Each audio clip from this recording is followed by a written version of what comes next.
စစ်သားကယုံကိုပြက်လိုက်တယ်သူ့ဖော်ကယုံကိုစိတ်လှုပ်ရှားစွာကောက်ယူနေတော့မှာပဲရှေ့ကနေတနက်တလက်ကသူ့ကိုချိန်ရွယ်လိုက်တယ်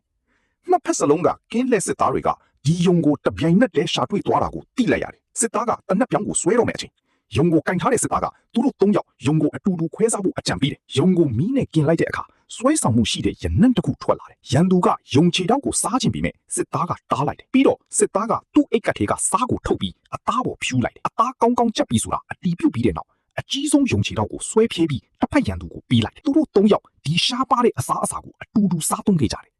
ဒီအချိန်မှာတော့စစ်ပွဲရဲ့နာကျင်မှုနဲ့မုန်းတီးမှုကိုမေ့သွားကြတယ်ယုံသားစားပြီးတဲ့အခါသူတို့ရဲ့စခန်းတွေကိုပြန်တော့မယ်အချိန်တစ်ဖက်ကစစ်သားကသူ့နောက်ကိုလိုက်လာပြီးရန်သူကိုတစ်ခုခုတိုးတိုးပြောလိုက်တယ်သူ့နောက်သူတို့နှုတ်ဆက်ကြသည်စစ်သားကသူ့အသင်းဖော်ကိုသူဘာပြောခဲ့လဲလို့မေးပါတယ်အဖော်ကသူနဲ့အဲ့ဒီလူကတမျိုးတည်းကဖြစ်တယ်လို့ပြောသည်အဖက်လူကလည်းသူ့မိသားစုကိုသူတို့သိအောင် message ပို့ဖို့ကူညီပေးနိုင်မယ်လို့မျှော်လင့်နေပါတယ်